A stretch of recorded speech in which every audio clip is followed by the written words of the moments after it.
Chittur Thunchan ഗുരുമഠത്തെക്കുറിച്ച്, Thunchath എഴുത്തച്ഛനെക്കുറിച്ച് ONV അഭിപ്രായപ്പെട്ട വസ്തുതകളാണ്. Ezhuthachan കൊല്ലവർഷം 8-ാം ശതകത്തിൻ്റെ പൂർവാർദ്ധത്തിൽ ജീവിച്ചിരുന്നു എന്ന് മഹാകവി ഉള്ളൂരിൻ്റെ സാഹിത്യ ചരിത്രത്തിലെ പ്രസ്താവത്തോട് പലരും യോജിക്കുന്നുണ്ട്. ചിറ്റൂർ ഗുരുമഠം സ്ഥാപിച്ചത് 1555 ക്രിസ്തുവിന് ശേഷം ആണെന്നും എഴുത്തച്ഛൻ 16-ാം നൂറ്റാണ്ടിലാണ് ജീവിച്ചിരുന്നതെന്നും സാഹിത്യപഞ്ചാനനം എഴുതിയിട്ടുണ്ട്. തുഞ്ചൻ പറമ്പിൽ ജനിക്കുകയും ചിറ്റൂർ ശോകനാശിനി പുഴയുടെ വടക്കേക്കരയിലുള്ള ഗുരുമഠത്തിൽ വെച്ച് സമാധിയടയുകയും ചെയ്തതായിട്ടാണ് അല്പമാത്രമായ തെളിവുകളുടെ അടിസ്ഥാനത്തിലും ഐതിഹ്യങ്ങളിലെ കാലാതിവർത്തിയായി നിലനിൽക്കുന്ന വിശ്വാസങ്ങളുടെ അടിസ്ഥാനത്തിലും രൂപപ്പെട്ടു വരുന്ന ജീവചരിത്രത്തിൽ നിന്ന് മനസ്സിലാക്കേണ്ടത്. അന്ത്യകാലത്ത് കേരളത്തിൻ്റെ ആത്മാവിനെ ഏതോ ഉദാത്ത പ്രകാശത്തിലേക്ക് ഉയർത്തിയ ഒരു യോഗിവര്യൻ്റെ നിലയ്ക്കാണ് അദ്ദേഹം ആദരിക്കപ്പെട്ടതെന്ന് പറയാം. തൻ്റെ മഠത്തിൽ വെച്ച് ഒരു ധനുമാസം ഉത്രം നക്ഷത്രത്തിൽ അദ്ദേഹം സമാധി പ്രാപിച്ചു. ആ സമാധിശിലയുടെയും യോഗദണ്ഡും പാതുകങ്ങളും വെച്ച പീഠത്തിൻ്റെയും മുന്നിൽ ഏത് ഭാഷാഭിമാനിയുടെ ശിരസ്സാണ് ഭക്തിയാദരങ്ങളാൽ നമ്രമായി പോകാത്തത്. ദിവ്യനായിരുന്നു.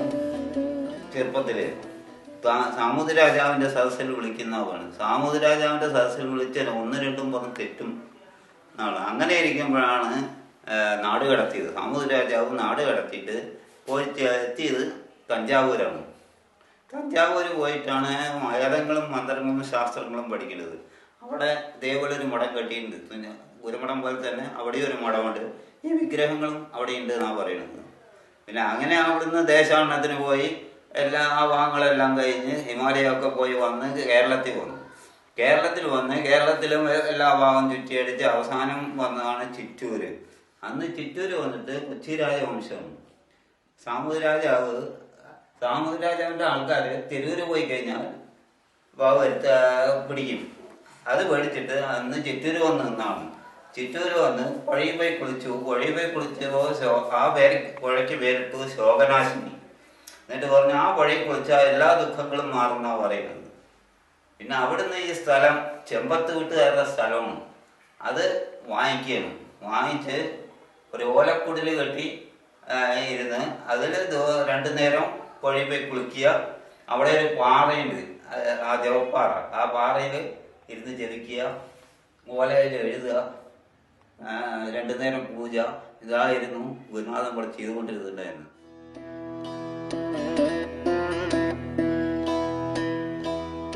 ഒരു കവിയുടെ ഭാഷ അദ്ദേഹത്തിൻ്റെ കവിതയാണ്.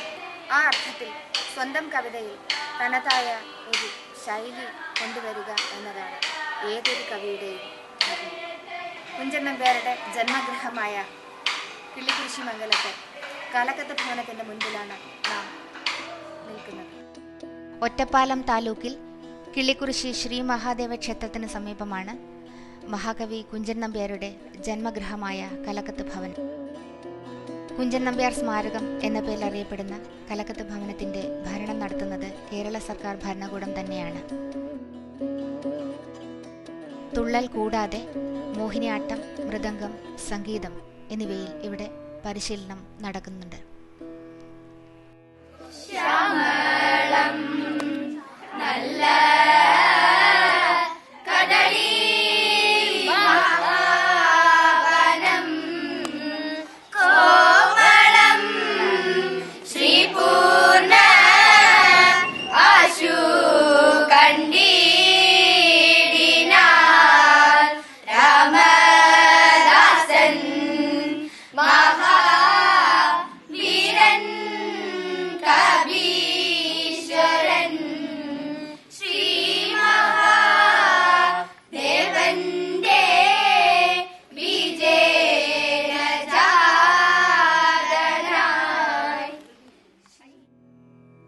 കുഞ്ചൻ നമ്പ്യാർ ജനിച്ച അകമാണിത്.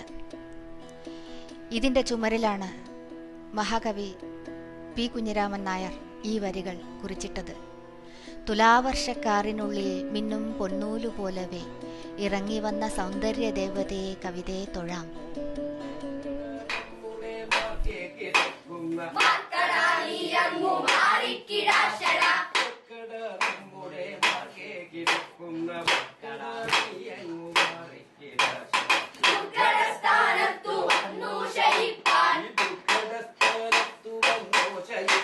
ിൽ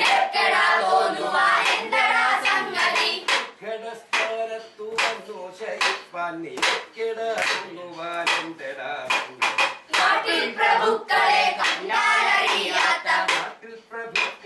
കണ്ടാലറിയാത്ത കാട്ടിൽ കിടക്കുന്ന മൂളിക്കുരങ്ങുനെ കാട്ടിൽ പ്രഭുക്കളെ കണ്ടറിയാത്ത കാട്ടിൽ കിടക്കുന്ന മൂളിക്കുരങ്ങു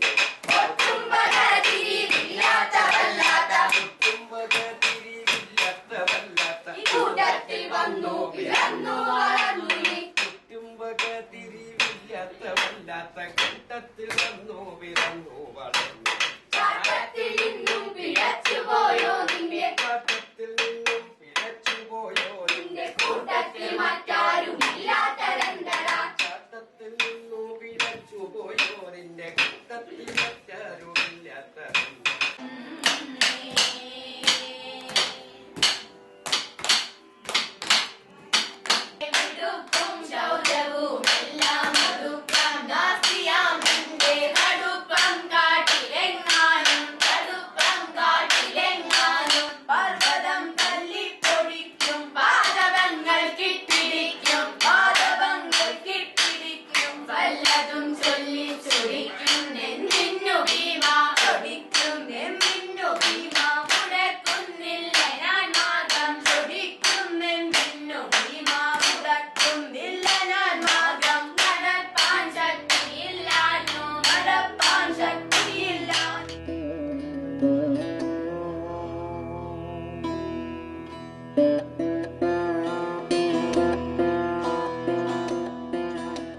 നീളാതീരത്തെ ചെറുതുരുത്തി തൃശ്ശൂർ ജില്ലയിലാണെങ്കിലും പാലക്കാട്ടുകാരെ സംബന്ധിച്ചിടത്തോളം തങ്ങളുടെ ജില്ലയുടെ ഒരു ഭാഗമാണ് ചെറുതുരുത്തി. കാരണം മഹാകവി വള്ളത്തോൾ ജീവിച്ചത് അവിടെയാണ്.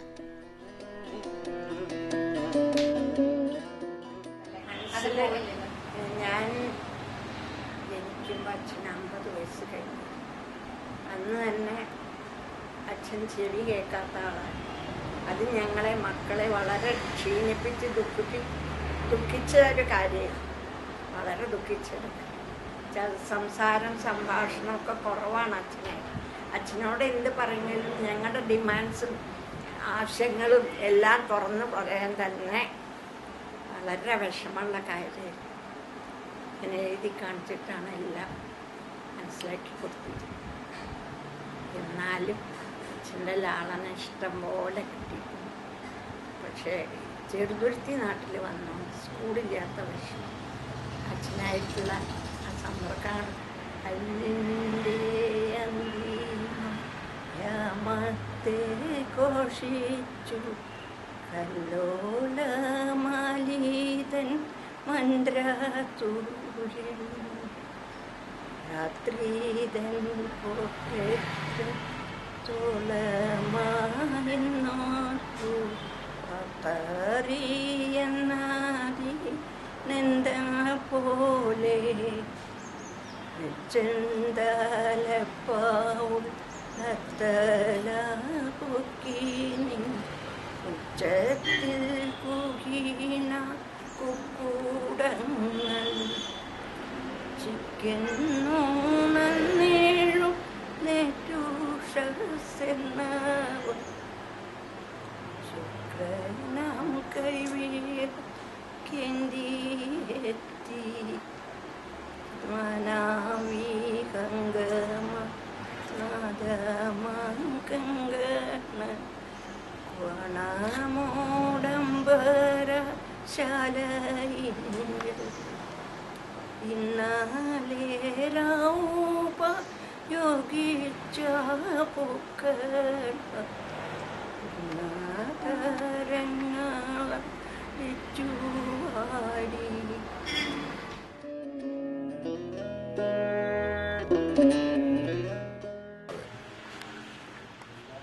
കുഞ്ഞിരാമൻ നായർ മലയാളത്തിലെ അവധൂതന്മാരായ കവികളിൽ ഒരാളാണ്. നമ്മൾ രാമപുരത്ത് വാര്യരെ കുറിച്ചും കുഞ്ഞൻ നമ്പ്യാരെ കുറിച്ചും ഒക്കെ പറയുമ്പോൾ ഈ അവസ്ഥയുണ്ട്. ഏറ്റവും ഒടുവിൽ ജീവിച്ച ഒരു അവധൂതൻ എന്ന നിലയിലാണ് നമ്മൾ അദ്ദേഹത്തെ കാണുന്നത്. മലയാളത്തിലെ ചിത്രകലയിലും മലയാളത്തിലെ സംഗീത പാരമ്പര്യങ്ങളിലും മലയാളത്തിലെ പാരമ്പര്യ കലകളിലെല്ലാം ഇത്തരം കുറേ അവധൂതന്മാരുണ്ടായി. ഷട്കാല ഗോവിന്ദമാരാരെ പോലെ, അതുപോലെ ഞേറളത്തെ രാമപ്രഭുകളെ പോലെ എന്തിന് വാഴക്കുന്നം നമ്പൂതിരിയെ പോലെ, എന്തിനേറെ ഏറ്റവും പഴയ കലാകാരന്മാരുടെ കൂട്ടത്തിൽ പോയ കവികളുടെ കൂട്ടത്തിൽ പോയ കുഞ്ചൻ നമ്പ്യാരെ പോലെ, ഇടക്കാലത്ത് നമ്മൾ റൊമാൻറ്റിക് വിപ്ലവകാലത്തുള്ള ചങ്ങമ്പുഴയെ പോലെ, ഒടുവിൽ വൈലോപ്പള്ളി, അതിന് തൊട്ട് മുമ്പ് കുഞ്ഞിരാമൻ നായർ. ഇങ്ങനെയാണ് എൻ്റെ ഒരു പരിഗണന. അവർക്ക് ഈ മനുഷ്യർ കെട്ടി ഉയർത്തിയ വ്യവസ്ഥാപിത മൂല്യബോധങ്ങളും ധർമ്മബോധങ്ങളും അതിൻ്റെ ലക്ഷണരേഖകളും ഒന്നും അവർക്ക് ബാധകമല്ല. അവരതിനെ ഉല്ലംഘിച്ചാൽ അവരുടെ അവരുടെ സർഗവ്യാപാരം പൂർത്തിയാകും. അത് ആരും നിയന്ത്രിക്കുന്നത് അവർക്ക് ഇഷ്ടമല്ല. അതുകൊണ്ടാണ് കുഞ്ഞിരാമൻ നായർ പലപ്പോഴും പറയുന്നത്, ഇത് ഞാൻ ചെയ്യുന്നതല്ല, എന്നെ കൊണ്ട് ചെയ്യിപ്പിക്കുകയാണ് എന്ന് പറയുന്നപ്പോൾ അതിൻ്റെ ഇൻറ്റൻഷൻ, അതിൻ്റെ അടിയിലുള്ള ധാരണ ഈ പ്രതിഭയുടെ ഈ അനന്തമായ പ്രതിഭയുടെ പ്രവാഹം.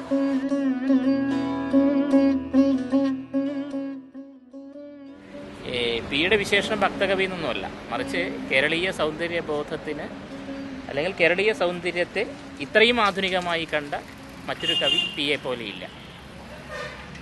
കേരളത്തിൻ്റെ ഭൂപ്രകൃതിയെ, അതുപോലെ തന്നെ കേരളത്തിൻ്റെ മൗലികമായ പല അവസ്ഥകളെ, അങ്ങനെ പലതിനെയും കൃത്യമായി ഒരു കൊളോണിയൽ അംശമില്ലാതെ അല്ലെങ്കിൽ കൊളോണിയൽ കാഴ്ചയിലൂടെ അല്ലാതെ കണ്ട കവിയാണ് പി കുഞ്ഞിരാമൻ നായർ. അദ്ദേഹത്തിൻ്റെ പല കവിതകളും ഇതിന് സാക്ഷ്യം വഹിക്കുന്നവയാണ്. ആ പിയുടെ കാൽപ്പാടുകൾ പതിഞ്ഞ കൊല്ലങ്കോട്ടെ വിദ്യാലയമാണിത്. കൊല്ലങ്കോട്ടെ സത്യത്തിൽ പറഞ്ഞു കഴിഞ്ഞാൽ രാജാസ് ഹൈസ്കൂൾ എന്നാണ് ഇതിൻ്റെ അന്നത്തെ പേര്, പി ജോലി ചെയ്യുന്ന സമയം.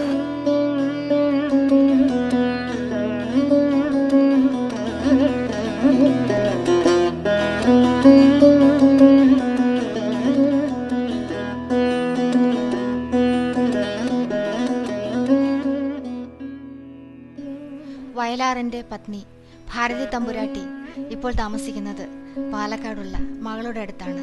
അതുകൊണ്ട് തന്നെ കവിതാ ദിനാചരണത്തിന്റെ ഭാഗമായി അവരെയും ചെന്ന് കണ്ടു. കഴിഞ്ഞിട്ട് ആകെ 18 വർഷമാണ് ജീവിച്ചിരുന്നത് ഒരുമിച്ച്. അതിൽ മിക്കവാറും മദ്രാസാണ്, അല്ലാതെ കൂടുതലായിട്ട് ഇങ്ങനെ ഒരുമിച്ചുള്ള ഒരു ജീവിതം അങ്ങനെ ഉണ്ടായിട്ടേ.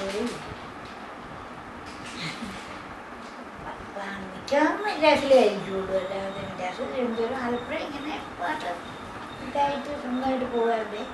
ഇവിടെ വന്ന് വീട്ടിൽ വന്നാൽ 2 ദിവസം ഈ കുഞ്ഞുങ്ങളൊന്നും അച്ഛനെ ഒന്നും ശരിക്കും കണ്ടിട്ട് പോകില്ല. അച്ഛനെന്ന് പറയുന്നേ പോകും. വന്നു കഴിഞ്ഞാൽ വൈകിട്ടായി രാത്രി വന്നാൽ ഇവരൊക്കെ ഉറങ്ങും. ഉണരുന്നതിന് മുമ്പേ വീട് ഓർമ്മിച്ചു. അങ്ങനെയാണ് ഇവരുടെ കുഞ്ഞുങ്ങൾ പോലും ഒരു തിരക്കുള്ള മനുഷ്യനായിട്ട് ജീവിച്ചിട്ടുള്ളൂ ഒരുമിച്ച്.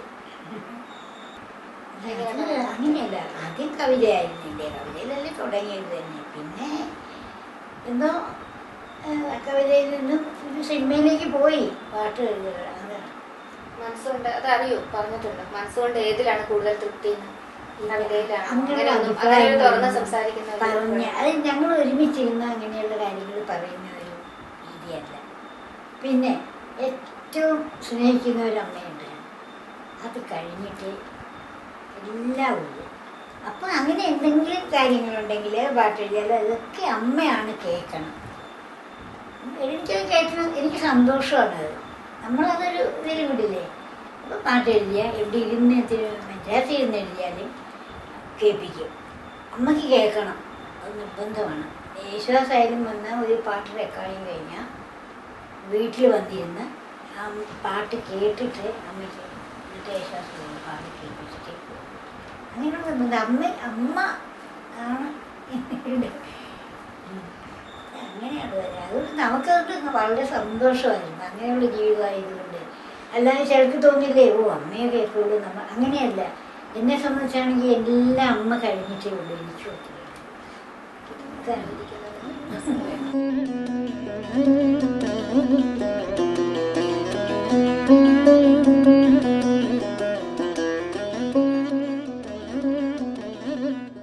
നമ്മളെ കേരളം പറഞ്ഞിട്ടുള്ളത് എന്താണ്? മലയാളം മട്ടം വാങ്ങില്ല. കവിത എങ്ങനെ അല്ല എന്നാലും വായിക്കണ്ടേ? ഇപ്പൊ വായിക്കുമല്ലോ അല്ലെ കവിത? അമ്മ വായിക്കണില്ലേ കവിത? ലേഖനാണോ തോന്നുന്നത് അമ്മയെ പറ്റി എഴുതിയിട്ട് വെച്ചാൽ എന്താ പാവം. എല്ലാവർക്കും ഇല്ല അമ്മമ്മന് ആ ലേഖനം വായിച്ച കഴിയുന്നുണ്ട്. കുട്ടിയുടെ അച്ഛൻ മരിച്ചു, അപ്പം അമ്മേനെ അതിലേക്ക്.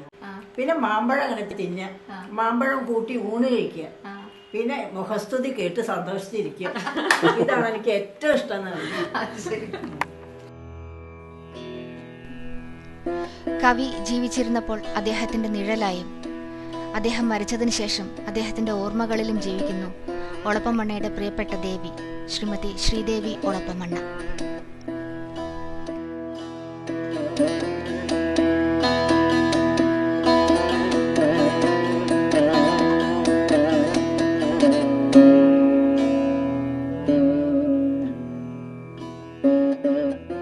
ധനു 1 ആശാൻ സ്മാരകം നിലനിൽക്കുന്ന തോന്നകല് ഒരു കവി സമ്മേളനം നടക്കുന്നു എന്നറിഞ്ഞ് വളരെ സന്തോഷിക്കുന്നു. കാരണം വല്ല ആളുകളുടെ ധാരണ കവിത എന്ന് പറഞ്ഞാൽ കഥ മാത്രമാണ്, ഗദ്യത്തിൽ എഴുതിയ കഥ മാത്രമാണ്. അപ്പോൾ പദ്യമായതുകൊണ്ടൊരു അശുദ്ധി വിചാരിക്കാനില്ല. പദ്യമാകുന്നതാണ് കവിത. ഗദ്യം തന്നെ വാസ്തവത്തിലുണ്ടായത് കുറേ കാലം മനുഷ്യർ ഈ പാട്ടുകൂടെ പോലെ ഇങ്ങനെ വർത്തമാനം പറയലേ എന്നുള്ള ധാരണ എനിക്കുള്ളത്. പിന്നെ കുറേ കഴിഞ്ഞപ്പോൾ അതിനൊരു അർത്ഥവും ആ വാക്കിനൊരു ചേരുവയും വ്യാകരണമൊക്കെ ഉണ്ടാവുകയാണ്. അപ്പോൾ ഈ സംഗീതത്തിൽ നിന്നാണ് വാസ്തവത്തിൽ കവിത, അർത്ഥമുള്ള കവിത തന്നെ വന്നത്. ആനന്ദം വരുമ്പോൾ ആഹ്ലാദിക്കുന്നു. ആ ആഹ്ലാദം നമ്മൾ ഈ സപ്തസ്വരങ്ങളിലൂടെ ആവിഷ്കരിക്കുന്നു. ഇതാണ് ഒരു പക്ഷേ എല്ലാ കലകളുടെയും മൗലികമായ ആകരം എന്നാണ് എനിക്ക് തോന്നുന്നത്. നിരുപാധികമാം സ്നേഹം ബലമായി വരും ക്രമാൽ, അതാണ് അഴക്, അതേ സത്യം, അതു ശീലിക്കൽ ധർമ്മവും. ഒരു കണ്ണീർക്കണം മറ്റുള്ളവർക്കായി ഞാൻ പൊഴിക്കവേ, ഉദിക്കയാണെന്നാത്മാവിൽ 1000 സൗരമണ്ഡലം. ഒരു പുഞ്ചിരി ഞാൻ മറ്റുള്ളവർക്കായി ചെലവാക്കവേ, ഹൃദയത്തിൽ ഉലാവുന്നു നിത്യ നിർമ്മല പൗർണമി. അറിഞ്ഞില്ല ഇത്രനാളും ഞാൻ ഈ ദിവ്യപുളകോത്ഗമം, അറിഞ്ഞില്ല ഇത്രനാളും ഞാൻ ഈ ദിവ്യപുളകോത്ഗമം. ആ മഹാ നഷ്ടം ഓർത്തോർത്ത് കുലുങ്ങി കരയുന്നു ഞാൻ.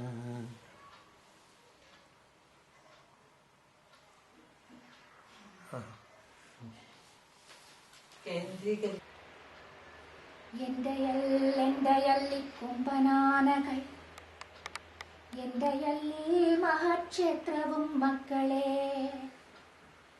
എന്റെയല്ലിക്കൊമ്പനാനകൾ, എന്റെയല്ലി മഹാക്ഷേത്രവും മക്കളെ. നിങ്ങൾ തൻ കുണ്ഠിതം കാൺമതിൽ ഖേദമുണ്ടെങ്കിലും നിന്ദിപ്പതില്ലൻ വിധിയെ ഞാൻ. ഗർഭഗൃഹത്തിലുണ്ടാശ്രിത വാത്സല്യ നിർഭരനായൊരാൾ എന്റെയായി. പൊള്ളോ പൊരുളോ പറഞ്ഞു ഞാൻ അന്നെന്ന ഭള്ളെനിക്കിപ്പോഴുമില്ലൊരു ലേശവും. കാണായതപ്പടി കണ്ണുനീരെങ്കിലും ഞാൻ ഉയിർക്കൊള്ളുന്നു വിശ്വാസശക്തിയാൽ. കാണായതപ്പടി കണ്ണുനീരെങ്കിലും ഞാൻ ഉയിർക്കൊള്ളുന്നു വിശ്വാസശക്തിയാൽ.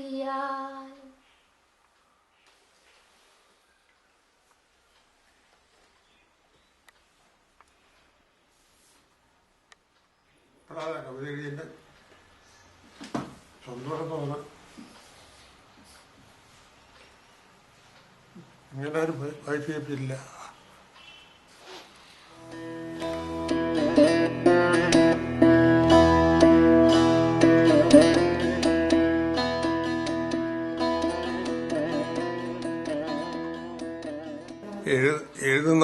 വായിക്കുന്നവർ, കവിതയെ ഇഷ്ടപ്പെടുന്നവർ, ഇങ്ങനെ ആനന്ദത്തിനെ അന്വേഷിക്കുന്നവർ, ആ വിഭാഗത്തിൽപ്പെട്ട എല്ലാ ജനങ്ങൾക്കും എൻ്റെ വിനീതമായ നമസ്കാരം. കാരണം ഈ ലോകത്തിൽ സംഘർഷങ്ങളില്ലാതെ ആവണമെങ്കിൽ ആനന്ദത്തെ അന്വേഷിക്കുന്ന ഒരു പ്രവണത മനുഷ്യർക്കൊക്കെ ഉണ്ടാകേണ്ടിയിരിക്കുന്നത്. അപ്പോൾ മാത്രമാണ് വിരോധങ്ങളില്ലാതാവുന്നത്. എല്ലാ ജീവജാലങ്ങളും ഒന്നാണ്. എല്ലാ ജീവജാലങ്ങളെ ആലിംഗനം ചെയ്യാൻ നമുക്ക് തോന്നുന്നത് അത് നമ്മൾ വേറെ ഇല്ലാതെ ആകുമ്പോഴാണ്. സ്നേഹം ഉദിക്കുമ്പോഴാണ്, വിരോധങ്ങളില്ലാതെ ആകുമ്പോഴാണ്. അങ്ങനെ ഒരു ലോകം വരട്ടെ എന്ന് പ്രാർത്ഥിച്ചുകൊണ്ട് ഞാൻ ഈ വാക്കുകൾ ഉപസംഹരിക്കുന്നു. കവിത ഓരോ കാലത്തിലും അതാത് കാലത്തെ സൗന്ദര്യാതിശയങ്ങളുടെ പ്രതിബിംബമാണ്. ആ നിലയ്ക്ക് ഇപ്പോഴത്തെ കവിതകൾ കുറെ കൂടി വർണ്ണവൈചിത്ര്യമുണ്ടെന്ന് പഴയ തലമുറയിൽപ്പെട്ട ഒരാളായ എനിക്ക് തോന്നുന്നത്. നല്ല പുതിയ പുതിയ ഇമേജറി, പുതിയ പുതിയ കാഴ്ചകൾ, പുതിയ പുതിയ അർത്ഥകൽപ്പനകൾ ഒക്കെ പുതിയ തലമുറയിലെ കവിതയ്ക്ക് വന്നു ചേരുന്നുണ്ട്. തീർച്ചയായും ആ പുതിയ കവികളെയും പുതിയ കവിയത്രികളെയും കവികളെയും ഒക്കെ വളരെ ഹൃദയംഗമായി ആശംസിക്കാനാണ് ഒരു തൊട്ട് മുമ്പിലത്തെ തലമുറയിലെ കവി എന്നുള്ളതിനൊക്കെ എനിക്ക് പറയാം. കവിതാ ദിനം ധനു 1-ാം തീയതി ആഘോഷിക്കുന്നു എന്നറിഞ്ഞതിൽ സന്തോഷം. അദ്ദേഹം ഉണ്ടായിരുന്നെങ്കിൽ എത്ര സന്തോഷിച്ചേനെ. അദ്ദേഹം മകളെ പ്രസവിച്ച സമയത്ത് എഴുതിയ ഒരു കവിതയുടെ ശകലം. രമേ കർക്കിടമാസത്തിൽ ചതയം നാളിലല്ലയോ, അമ്മയ്ക്കും അച്ഛനും സാരക്കുട്ടിയായി പിറന്നു നീ. ഈ കവിതാ ദിനത്തിന് എൻ്റെ എല്ലാതരം ആശംസകൾ നേരുന്നു. പിയുടെ കാൽപ്പാടുകൾ പതിഞ്ഞ ഈ സരസ്വതി ക്ഷേത്രത്തിൽ നിന്ന്, അതുപോലെ തന്നെ പിയുടെ ആത്മാവ് വർദ്ധിക്കുന്ന ഈ ഭൂപ്രദേശത്തിൽ നിന്ന് കവികേളിയിലെ രംഗമെന്ന നിലയ്ക്ക് കവികേളിയുടെ കവിതാ ദിനത്തിന് എല്ലാവിധ ആശംസകളും.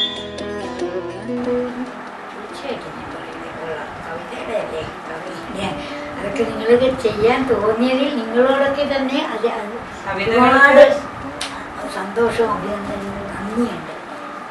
ഇത് ചെയ്യാൻ തോന്നുന്നില്ലേ, അത് നിങ്ങൾക്കിത് തോന്നിയത് അത് ഏറ്റവും നല്ലൊരു കാര്യമാണ്.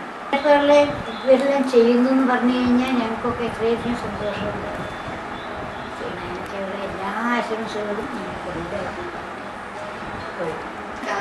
കവികളുടെ ഈ കവിതാ ദിനം പുതിയ തലമുറയ്ക്ക് നല്ല ഉണർവും ഓജസ്സും ഉണ്ടാവട്ടെ എന്ന്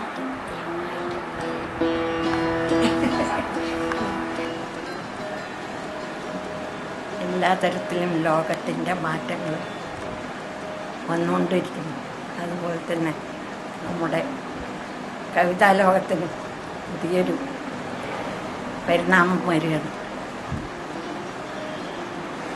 അച്ഛനുണ്ടായിരുന്നെങ്കിൽ എന്നൊരു ചിന്ത എപ്പോഴും പിന്നാക്കം പോകുന്നു. ഈ കവിതാ ദിനം എന്തുകൊണ്ടും ശുഭമായി മുന്നോട്ട് പോകട്ടെ.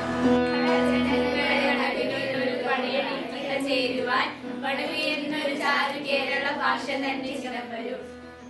മലയാള കവിതാ ദിനത്തിലെ നമ്മുടെ ആശംസകൾ.